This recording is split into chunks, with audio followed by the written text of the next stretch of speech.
Qualification pour les quarts de finale, mais quel mauvais match. Hola, hola, bienvenue sur ma chaîne Madrid Galaxy. Aujourd'hui, on parle du match, le huitième de finale entre le Real Madrid et le Celta Vigo. Résultat, Real Madrid 5, Celta Vigo 2. On a eu chaud, mais trop chaud. On a eu trop chaud. On gagnait à la 83e minute 2-0 et le Celta nous a remonté 2 buts sur 2 erreurs. Une erreur de Camavinga, une mauvaise relance, enfin une mauvaise passe en retrait et un penalty de Asensio. Ça a été vraiment très compliqué ce match. Ce match, on le tenait pratiquement de bout en bout. On a eu la domination, même si après on va parler un petit peu du jeu, parce que là je suis vraiment très énervé au niveau du jeu. Mais vraiment un match qu'on aurait dû gagner dans le temps réglementaire. Non, on a été obligé d'aller en prolongation. C'est vrai que le score est un petit peu flatteur, puisque là, on a l'impression que 5-2, on les a tabassés, on leur a fait du sale, mais pas du tout, pas du tout. Aujourd'hui, je suis vraiment inquiet du jeu du Real Madrid. Mais vraiment, j'ai peur de ce qui va nous arriver. Hein. Franchement, le Celta, c'est quoi? C'est 12e, 13e, quelque chose comme ça de Liga. C'est pas ouf, hein, franchement. Hein. L'autre jour, là, après la raclée qu'on s'est pris contre le Barça, je pensais qu'on allait montrer autre chose, une autre attitude. Franchement, on n'a pas montré grand-chose aujourd'hui, hein, franchement. Une fois de plus, à part Mbappé. D'ailleurs, c'est quand il est sorti qu'on s'est pris les 2 buts, qui a été le meilleur du match, avec un superbe but. Le premier but, un but incroyable. Euh, non, un très mauvais Real Madrid aujourd'hui. Hein. Euh, Ça fait plusieurs semaines qu'on en parle, puisque je crois que c'est jusqu'au 31 janvier. Il y a moyen de justement de recruter pendant le mercato d'hiver. Il va falloir y penser, parce qu'on voit que les latéraux, là, aujourd'hui, que ce soit Lucas Vasquez et Frank Garcia, c'est triste, hein. C'est triste. Pareil pour la défense centrale. Aujourd'hui, c'est vrai que on a vu un bon Asensio. D'ailleurs, ça a fait plaisir de voir Asensio à la place de Tchouaméni en défense centrale. Asensio aujourd'hui a fait le boulot. Il est jeune, c'est vrai qu'il a fait une erreur sur le penalty, mais bon, c'est pas grave. D'ailleurs, Asensio, il me fait énormément penser au début de Sergio Ramos. Énormément. Il a cette attitude, il a un caractère. Euh, on sent qu'il y a un gros potentiel. Donc franchement, bien pour Ancelotti de l'avoir fait jouer aujourd'hui titulaire. On espère le voir dimanche contre Las Palmas. Pareil en tant que titulaire. Non, ce qui m'inquiète au niveau de la défense centrale, voilà, bah, c'est qu'on n'a que Asensio, puisque le Tchouaméni, on va plus le revoir en défense centrale, et donc Asensio et Rudiger. Et Rudiger, quand est-ce qu'il se repose? Parce qu'on n'a personne là. Peut-être on verra Alaba rentrer en deuxième période contre Las Palmas, mais on n'a pas d'autres défenseurs centraux. Comment ça se passe? Donc non, franchement, la défense, il va falloir faire quelque chose. C'est vrai que petit à petit, on voit que peut-être que mauvaise planification du Real Madrid cette année pour, enfin, depuis des années de toute façon. Hein. On n'a pas de latéral droit, on n'a pas de latéral gauche. Défense centrale, il nous manque des gens, il nous manque des gens. C'est compliqué, c'est compliqué. Et puis on va parler un petit peu du jeu. C'est vrai qu'aujourd'hui, Carleto avait fait tourner. Il avait seulement, je crois, mis Vini, Mbappé et Rudiger qui étaient titulaires, les vrais titulaires en vrai. Il avait bien fait les rotations et tout ça, mais ça marche pas. Ça marche pas.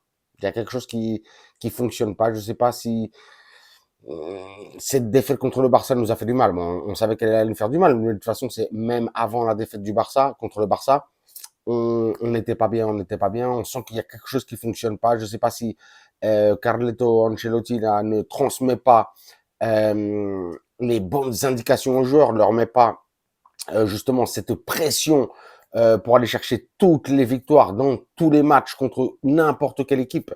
Mais on sent qu'il y a quelque chose, qu'il y a un problème dans l'équipe. Il y a un manque de connexion entre les joueurs et c'est très inquiétant. Aujourd'hui, hein, surtout, on a parlé de la défense juste avant, mais même là, au milieu de terrain, tu fais tourner t'enlèves Bellingham, t'enlèves Valverde, nana, qui aujourd'hui jouait pas, d'accord. Tu remets Chouameni au milieu du terrain. Chouameni, d'ailleurs, qui a pas été mauvais aujourd'hui au milieu du terrain, mais tu mets Modric. J'ai pas envie de taper sur les joueurs aujourd'hui, vraiment. Non, non, parce qu'en vrai, on prend cette qualif qui était très, très, très importante. Mais Modric qui fait 40 piges, là. 40 piges, mais 40 piges. D'ailleurs, je sais pas si vous savez, hein, c'est le joueur le plus vieux à jouer avec le Real Madrid en Liga, en Champions et en Coupe du Roi. Il n'y a pas un joueur plus vieux que Modric à avoir joué au Real Madrid. C'est inquiétant. Normalement, le Real Madrid, t'as quand même des jeunes, des stars, des trucs, même si Modric Ballon d'Or, on est d'accord. Mais tu fais jouer Modric 40 piges. Modric, normalement, il doit rentrer dans les fins de match maintenant. C'est terminé. C'est comme ça. C'est comme ça. Même si je l'adore. Mon Lukita de Amor. Euh, Ceballos. Ceballos, j'en ai parlé plein de fois. Euh, Ceballos, ça ne fonctionne pas. Et Ceballos, c'est un joueur qui doit jouer dans une équipe qui joue un petit peu au tiki-taka, qui garde le ballon, qui joue pas en touche de balle. C'est ça. Lui, il doit jouer dans une équipe comme ça. Au Real Madrid, ça fonctionne pas du tout. Ça me rend ouf. Ça me rend ouf. Aujourd'hui, on l'a vu une fois de plus. Et puis là, aujourd'hui, Carleto. C'est vrai qu'il nous a fait plaisir aujourd'hui. On a joué en 4-4-2 avec Brahim. D'ailleurs, Brahim qui a été très bon. J'ai envie de bien plus voir jouer Brahim en tant que titulaire au Real Madrid. Ça ferait énormément plaisir. C'est un joueur qui est énorme. Mais pareil, Brahim, tu le fais redescendre de trop, trop, trop. C'est incroyable. C'est incroyable. Je comprends pas certaines tactiques d'Ancelotti. C'est pas vraiment pour critiquer Ancelotti qui aujourd'hui a fait l'effort justement de faire le 4-4-2. Mais après, en attaque, tu fais jouer Vini et Kylian Mbappé. Aujourd'hui, on l'a vu une fois de plus. D'ailleurs, sur les derniers matchs, on voit que le meilleur du Real Madrid, c'est Kylian Mbappé. Mais on voit bien que Kylian Mbappé, notre kiki, doit jouer à gauche. Mais dites-moi en commentaire si on est d'accord. C'est plus possible, Vini, à gauche. Non, ça doit être Mbappé à gauche. C'est comme ça. Et sinon, les deux ne peuvent pas jouer, parce que sinon ils se marchent sur les pieds. C'est pas possible, c'est pas possible, c'est pas possible. C'est compliqué. Il va falloir faire que Carleto fasse des choix, ou que le Real Madrid vraiment directement fasse des choix. On verra ce qui se passe à la fin de la saison, puisque après on voit que Brahim fonctionne très bien, que ce soit à gauche, à droite, dans le centre, même dans le rôle de Bellingham juste derrière les deux avant-centres. Et on voit que quand Rodrigo rentre, Rodrigo, c'est vrai que peut-être que Rodrigo, c'est pas un joueur aussi percutant que Vini ni que Kylian Mbappé. Mais c'est vrai que c'est un joueur avec une vision de jeu. Il est très bon, Rodrigo. Et aujourd'hui, on voit que quand il n'y a pas les stars, les stars alignées avec lui, on voit il porte ses cojones. Il est bon, il est bon, il est bon. Donc franchement, voilà. Et puis après, il y a eu Ancelotti a fait tous ces changements, hein, même avant de penser, quand on menait 2-0 et tout ça, il a fait tous ces changements et on a vu que Hendrik et Arda Güler sont rentrés. D'ailleurs, Hendrik aujourd'hui a marqué un doublé. Ça a fait plaisir. Je crois qu'en plus, Hendrik, de ce que j'entendais tout à l'heure, c'est 300 minutes de jeu, c'est même pas 4 matchs entiers et c'est 4 buts. Ça veut dire que c'est un but par match. C'est quand même pas mal, c'est quand même pas mal. Donc il devrait peut-être un petit peu plus jouer, je dis pas en tant que titulaire, mais rentrer un peu plus dans la rotation. Ça, c'est Carleto qui voit. Et Arda Güler, on voit que non, très bon joueur, lui aussi. Le problème, c'est un petit peu comme Brahim, c'est que il est un petit peu, il doit jouer un petit peu trop en bas, trop vers le milieu, alors c'est des intérieurs, c'est vrai, mais qui sont vraiment poussés vers l'attaque. Donc c'était un petit peu dommage de les voir aussi bas aujourd'hui, même si euh, Hendrik aujourd'hui a fait la diff en prolongation, et pareil pour Arda qui a d'ailleurs fait une passe D. Donc big up, big up, big up.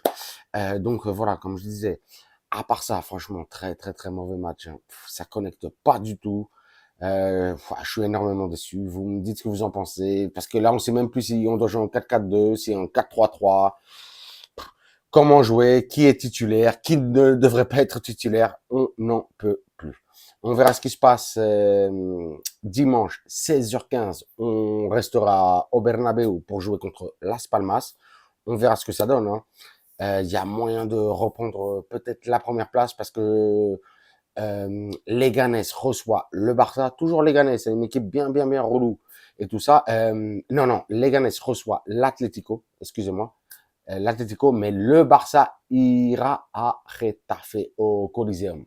Au Colisée à Getafe. Et on sait que au Colisée de Getafe, le Barça est toujours en galère de ouf. Donc ça aussi, ça risque d'être une belle journée.